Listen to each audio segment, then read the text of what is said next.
ku tak mampu, tahu ku tak sanggup. Hanya Kau Tuhan tempat jawabanku. Aku pun tak pernah sendiri. Engkaulah yang menggendongku.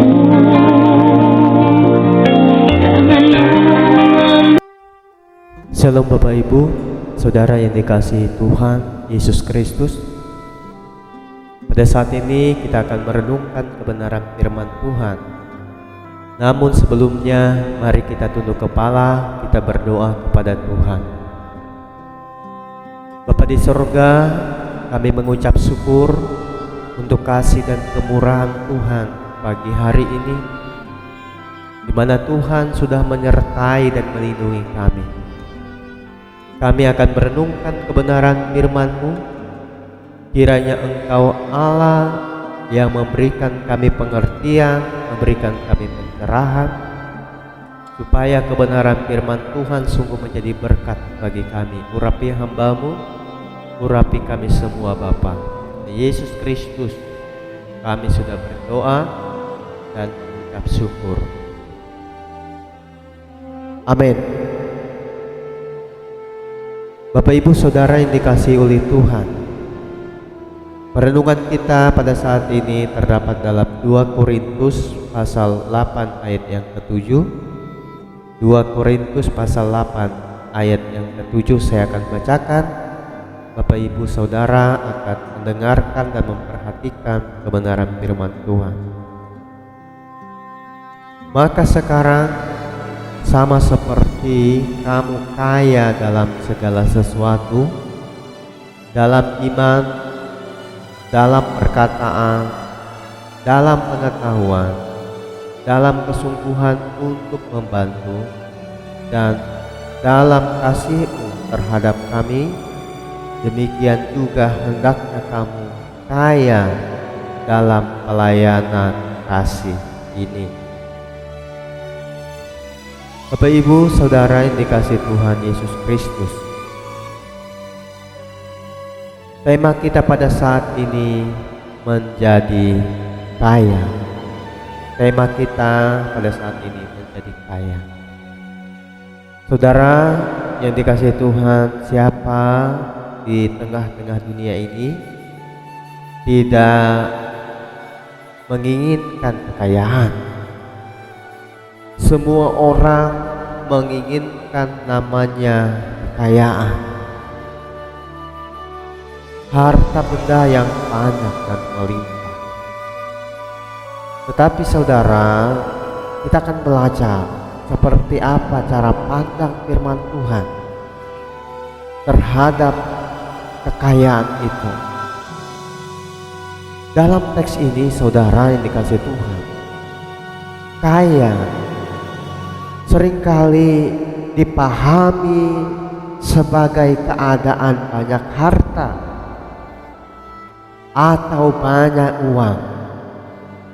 Padahal kata kaya sendiri berarti memiliki lebih dari cukup, memiliki lebih dari cukup, baik secara materi maupun dalam hal iman, perkataan, pengetahuan, kesungguhan dalam membantu, kasih, atau dalam hal yang lain.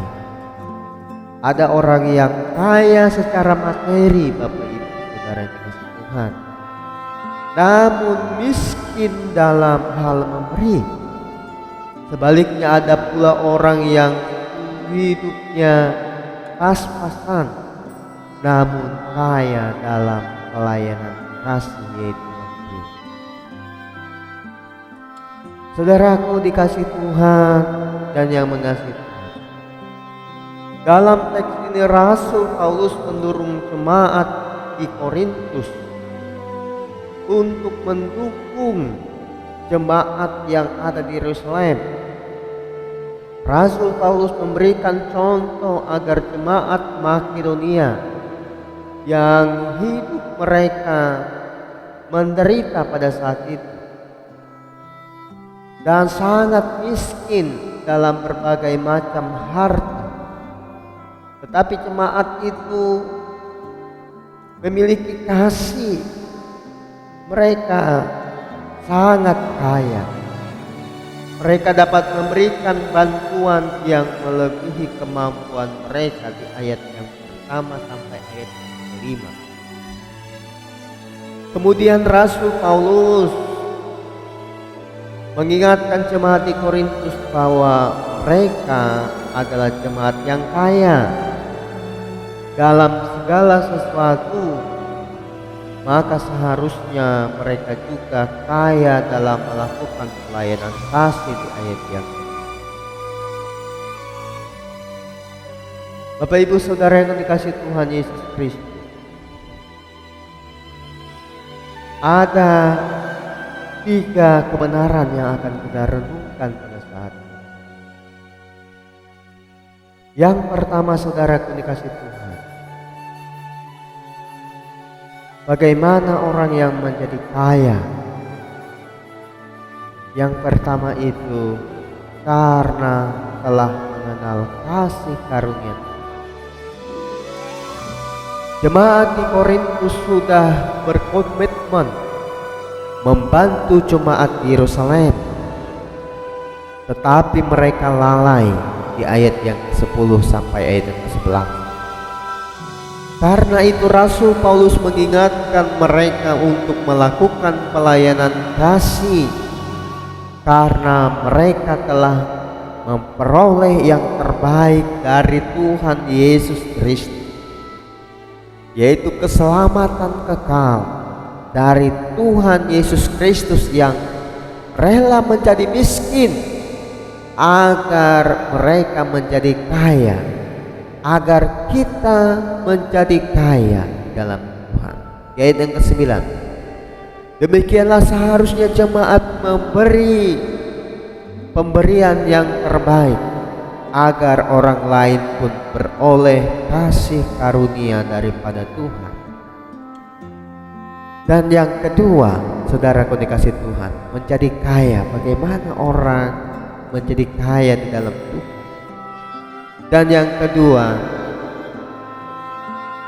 memberi dengan sepadan dengan kerelaanmu di ayat yang 11 sampai ke-12. Kata rela memberikan pengertian, memberi tanpa sebuah paksaan. Kerelaan untuk memberi lahir dari iman yang sejati, sebagaimana kesaksian Rasul Paulus mengenai jemaat di Makedonia, bahwa pertama-tama mereka memberi diri mereka kepada Allah sehingga dapat memberi lebih banyak yang daripada yang diharapkan di ayat yang kelima. Tanpa memberi diri kepada Allah, tidak seorang pun dapat memberi kepada orang lain dengan rela. Saudaraku dikasihi Tuhan, ketika kita memberi diri kita dipimpin oleh Tuhan dalam memberi, maka kita pun akan rela memberi kepada orang lain ketika kita mempunyai apa yang kita miliki. Dan yang ketiga, bagaimana menjadi kaya di dalam Tuhan. Yang ketiga itu, saudaraku dikasihi Tuhan, supaya ada keseimbangan di ayat yang ke-13 sampai ke-15. Jemaat di Korintus memberi bukan agar jemaat Yerusalem menjadi kaya dengan pengorbanan mereka, tetapi agar jemaat Yerusalem dapat bertahan hidup.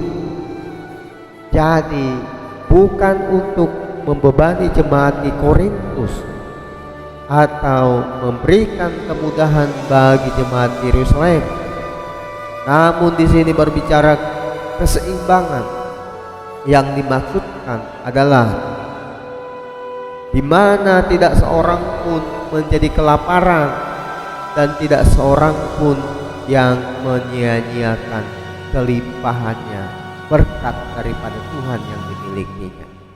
Ketika Tuhan memberkati hidupnya, memberkati pekerjaannya, Dia juga dengan rela memberikan kepada orang-orang yang mengalami kekurangan, yang memerlukan bantuan tangan kasih-Nya yang bersumber daripada Tuhan.